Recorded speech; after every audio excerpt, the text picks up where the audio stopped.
ભારતીય જનતા પાર્ટીએ ગુજરાતના વધુ 4 લોકસભા બેઠકોના ઉમેદવારોના નામ જાહેર કર્યા છે। ભાજપે પાટણથી ભરતસિંહ ડાભી, છોટાઉદેપુરથી ગીતાબહેન રાઠવાને ઉમેદવાર બનાવ્યા છે। આણંદથી ભાજપે દિલીપ પટેલનું પત્તું કાપ્યું છે અને તેમની જગ્યાએ લક્ષ્મી તુવેરદારના વેપારી મિતેશ પટેલ ઉર્ફે બકાભાઈને ઉમેદવાર બનાવ્યા છે। ત્યારે જૂનાગઢથી ભાજપે રાજેશ ચુડાસમાને રિપીટ કર્યા છે। ભાજપની આ યાદીમાં પાટણથી લીલાધર વાઘેલાનું પત્તું કપાયું છે, તો છોટાઉદેપુરથી રામસિંહ રાઠવા અને આણંદથી દિલીપ પટેલનું પત્તું કપાયું છે। જોકે જૂનાગઢમાં ભાજપે રાજેશ ચુડાસમા ઉપર ફરી એકવાર વિશ્વાસ વ્યક્ત કર્યો છે। તાલાળા પેટા ચૂંટણી માટે જશા બારડને ટિકિટ આપવામાં આવી છે, જ્યારે પાટણથી ભરતસિંહ ડાભીને ટિકિટ આપવામાં આવી છે। છોટાઉદેપુરથી રામસિંહ રાઠવા અને આણંદથી દિલીપ પટેલનું પત્તું કપાયું છે। જોકે જૂનાગઢમાં ભાજપે રાજેશ ચુડાસમા ઉપર ફરી એકવાર વિશ્વાસ વ્યક્ત કર્યો છે। 4 ઉમેદવારોની યાદી ભાજપ દ્વારા જાહેર કરવામાં આવી છે। 4 બેઠકોના ઉમેદવારોના નામ જાહેર કરવામાં આવ્યા છે। પાટણથી ભરતસિંહ ડાભી, છોટાઉદેપુરથી ગીતાબહેન રાઠવાને ઉમેદવાર બનાવાયા છે। આણંદથી દિલીપ પટેલનું પત્તું કપાયું છે અને તેમની જગ્યાએ લક્ષ્મી તુવેરદારના વેપારી મિતેશ પટેલ ઉર્ફે બકાભાઈને ઉમેદવાર બનાવવામાં આવે છે। આપને જણાવી દઈએ કે મિતેશ પટેલ પહેલીવાર ચૂંટણી લડવા જઈ રહ્યા છે, ત્યારે જૂનાગઢથી ભાજપે રાજેશ ચુડાસમાને રિપીટ કર્યા છે। ભાજપની આ યાદીમાં પાટણથી લીલાધર વાઘેલાનું પત્તું કપાયું છે। આ તમામ 4 બેઠકોમાંથી 3 બેઠકો એવી છે જેના ઉપર ભાજપે પત્તું કાપ્યું છે, તો છોટાઉદેપુરથી રામસિંહ રાઠવા અને આણંદથી દિલીપ પટેલનું પત્તું કપાયું છે। જોકે જૂનાગઢમાં રાજેશ ચુડાસમાને ઉપર ફરી એકવાર વિશ્વાસ વ્યક્ત કરવામાં આવ્યો છે। રાજેશ ચુડાસમાની વાત કરવામાં આવે, ગત લોકસભા ચૂંટણીમાં 1,35,000 મતોની માર્જિનથી તેઓ જીત્યા હતા। વર્ષ 2012માં માંગરોળ બેઠક ઉપરથી રાજેશ ચુડાસમા ધારાસભ્ય તરીકે ચૂંટાયા હતા। તો રાજેશ ચુડાસમા 5 વર્ષમાં સાંસદ તરીકે 22 કરોડની ગ્રાન્ટ વાપરી ચૂક્યા છે। મૂળ ખેતીના વ્યવસાય સાથે રાજેશ ચુડાસમા સંકળાયેલા છે। તો આ સાથે જ રાજેશ ચુડાસમા અને ત્યારબાદ ભરતસિંહ ડાભીની વાત કરવામાં આવે, છેલ્લા 3 દાયકાથી ભરતસિંહ ડાભી ભાજપમાં સક્રિય રહ્યા છે અને ભરતસિંહ ડાભી ઠાકોર સમાજ ઉપર વધારે પ્રભુત્વ ધરાવે છે।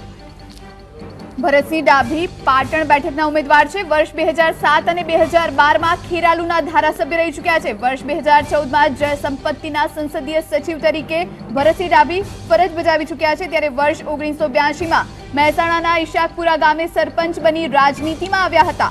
ખેરાલુ તાલુકા પંચાયત, મહેસાણા જિલ્લા પંચાયતના સભ્યપદે ભરતસિંહ ડાભી રહી ચૂક્યા છે, ત્યારે વર્ષ 2005 થી 2007 સુધી ખેરાલુ તાલુકા પંચાયતના પ્રમુખ પણ રહી ચૂક્યા છે। ભરતસિંહ ડાભીની વાત કરીએ તો ખેતી અને શેર ટ્રેડિંગના વ્યવસાય સાથે તેઓ સંકળાયેલા છે। શૈક્ષણિક અને સંસ્થાકીય પ્રવૃત્તિઓ સાથે પણ ભરતસિંહ ડાભી જોડાયેલા છે।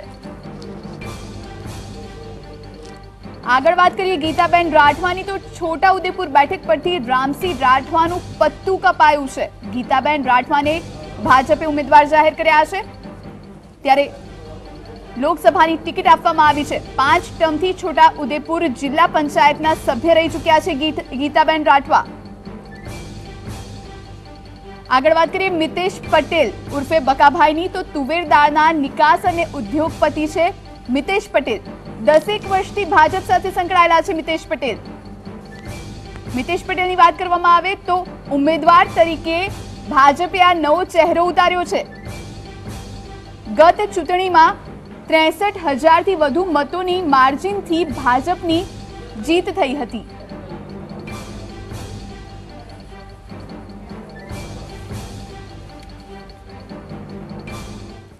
આ વિશે વધુ વાત કરવા સંવાદદાતા કશ્યપ લાઈવ જોડાયા છે। જી કશ્યપ, ભાજપે 4 ઉમેદવારોની લિસ્ટ જાહેર કરી છે, જેમાં અમુક નવા ચહેરા છે તો અમુકને રિપીટ કરાયા છે, શું હાલ સમગ્ર માહિતી?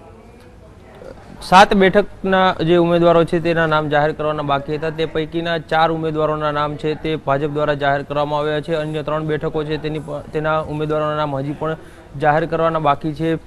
જૂનાગઢ, પાટણ, આણંદ અને અન્ય એક જે છોટાઉદેપુર બેઠક છે તેના જે 4 ઉમેદવાર છે તેના નામ છે તે જાહેર કરવામાં આવ્યા છે। પાટણની જો વાત કરીએ તો જગદીશ ઠાકોરને ચૂંટણી મેદાને કોંગ્રેસ દ્વારા ઉતારવામાં આવ્યા છે, ત્યારે તેની સામે ચાલુ ધારાસભ્ય ભરતસિંહ ડાભી છે, તેનું નામ છેલ્લા ઘણા સમયથી ચર્ચામાં હતું અને આખરે પસંદગીનો કળશ છે તેની ઉપર ઢોળવામાં આવ્યો છે। દિલીપ ઠાકોર જે છે તેને ચૂંટણી લડવા માટે થઈને પાર્ટીએ જણાવ્યું હતું, પરંતુ તેણે ના પાડી હતી અને તેના દ્વારા જ ભરતસિંહ ડાભીનું નામ છે તે સજેસ્ટ કરવામાં આવ્યું હતું અને આખરે ટિકિટ છે તેને ફાળવવામાં આવી છે। એ સિવાયની જો બેઠકની વાત કરીએ તો જૂનાગઢ બેઠક છે તેમાં રાજેશ ચુડાસમાને રિપીટ કરવામાં આવ્યા છે. ગત ટર્મમાં પણ તે જે સાંસદ હતા અને તેની કામગીરી છે તે સારી રહી હતી. વડાપ્રધાન નરેન્દ્ર મોદી અને અમિત શાહ છે તેની ગુડબુકમાં રાજેશ ચુડાસમાને સ્થાન છે અને તેના કારણે જ તેને રિપીટ છે તે કરવામાં આવ્યા છે. તેનું નામ અત્યાર સુધી જાહેર નહોતું થયું અને અનેક વખત તેણે પાર્ટીના નેતાઓ સાથે રજૂઆત કરી છે અને તેને વધુ એક વખત રિપીટ કરવામાં આવે તે પ્રકારની રજૂઆત છે તે કરવામાં આવી હતી અને તેને કદાચ ગ્રાહ્ય પાર્ટી દ્વારા રાખવામાં આવી છે. તે સિવાયની અન્ય બેઠકની જો વાત કરીએ તો આણંદ જે દિલીપ પટેલ ગત લોકસભાના જે સાંસદ હતા તેનું પત્તું કપાયું છે અને હવે મિતેશ પટેલને ટિકિટ છે તે ફાળવવામાં આવી છે. મિતેશ પટેલ જે છે નવો ચહેરો છે, 10 વર્ષથી ભાજપ સાથે સંકળાયેલા છે. હાલ તે બિઝનેસમેન છે ને તુવેરના બિઝનેસ સાથે સંકળાયેલા છે અને તેને ટિકિટ છે તે ભાજપ દ્વારા ફાળવવામાં આવી છે. ગત વખતે મોદી વેવના કારણે આણંદ બેઠક છે તે ભાજપ જે આસાનીથી જીત મેળવી હતી, પરંતુ આ વખતે કપા ચઢાણ હોવાના કારણે કદાચ ઉમેદવાર છે તે બદલાવવામાં આવ્યો હોવાનું હાલ જે છે તે લાગી રહ્યું છે. એ સિવાય અન્ય એક બેઠકની જો વાત કરીએ તો છોટાઉદેપુર બેઠક ઉપર જે ઉર્મિલાબેન રાઠવા છે તેને ટિકિટ છે તે ફાળવવામાં આવી છે. 5 ટર્મથી તે જિલ્લા પંચાયત છે તેના સદસ્ય હતા. અગાઉ જ્યારે બરોડા અને છોટાઉદેપુર જે એક જ જિલ્લો હતો ત્યારે તે ઉપપ્રમુખ પણ જિલ્લા પંચાયતમાં રહી ચૂક્યા છે અને તે પણ છેલ્લા ઘણા સમયથી ભાજપ સાથે જોડાયેલા છે અને તેની ઉપર પસંદગીનો કળશ છે તે ઢોળવામાં આવ્યો છે. ત્યારે અન્ય વધુ 3 બેઠક જે છે તેના ઉમેદવારને લઈને જે કોકડું ગૂંચવાયેલું છે. મહેસાણા, અમદાવાદ પૂર્વ અને સુરત બેઠક છે. આ 3 ઉમેદવારોના નામ હજી પણ જાહેર કરવાના બાકી છે. આજની જે યાદી જે જાહેર કરવામાં આવી છે તેમાં 4 લોકસભા સીટ માટે અને એક જે પેટા ચૂંટણી જે છે થવાની છે તાલાળાની, ત્યાંથી જસા બારડને ઉમેદવાર તરીકે જાહેર કરવામાં આવ્યા છે.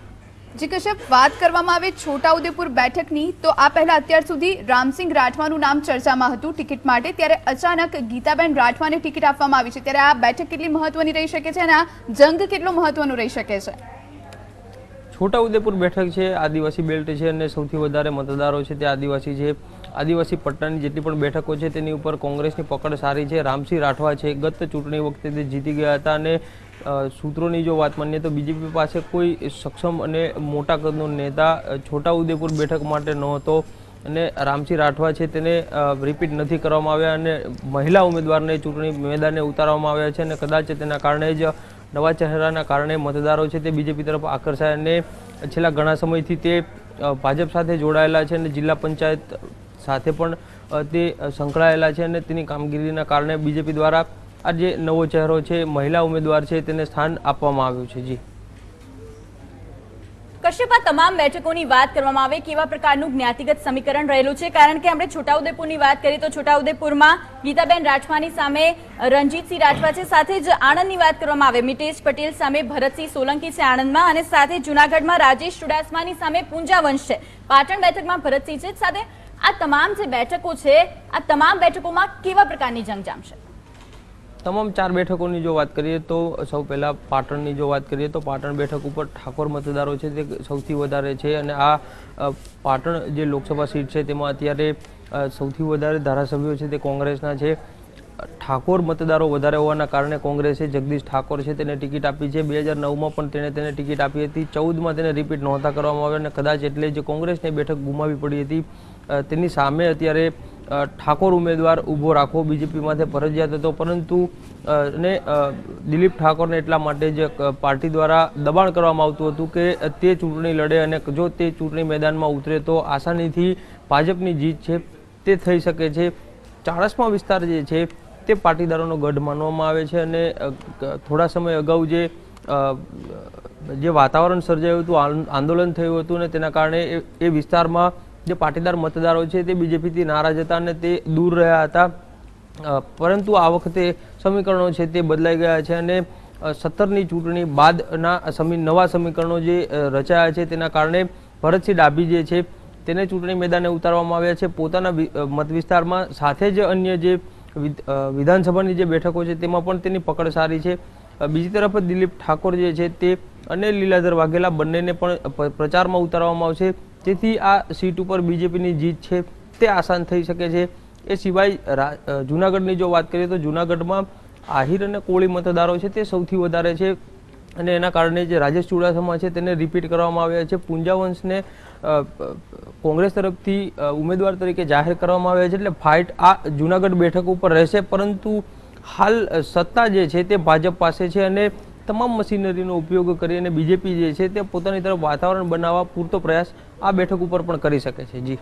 જી કશ્યપ, જો વાત કરવામાં આવે જૂનાગઢ બેઠકની, તો જૂનાગઢ બેઠક પર રાજેશ ચુડાસમાને ફરી વખત રિપીટ કરવામાં આવ્યા છે. ત્યારે તેમના વ્યક્તિત્વની વાત કરીએ તો એક બિન વિવાદિત અને યુવા ચહેરો છે, ત્યારે કોળી સમાજના મતો પણ તેમની પાસે જઈ શકે તેમ છે. ત્યારે આ એક રિપીટ ફોર્મ્યુલા ભાજપની કહી શકાય, તો એ કેટલી મહત્વની રહી શકે છે?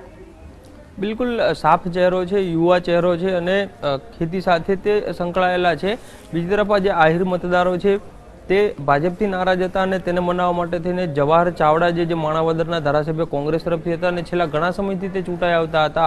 આહિર સમાજ ઉપર તેની પકડ સારી છે અને એટલે જ બીજેપી દ્વારા તેને ભાજપમાં લાવવામાં આવ્યા છે, મંત્રી બનાવવામાં આવ્યા છે અને આગામી સમયમાં તેને ચૂંટણી પ્રચારમાં પણ ઉતારવામાં આવશે. એટલે કે આહિર મતદારો છે તે બીજેપી તરફ આસાનીથી આવી જશે. તો બીજી તરફ કોળી મતદારો છે તે આ જે રાજેશ ચુડાસમા જે ચાલુ સાંસદ છે, યુવા ચહેરો છે, તેના કારણે તેની સાથે જોડાયેલા હોય તેવું સ્પષ્ટ રીતે કહી શકાય છે.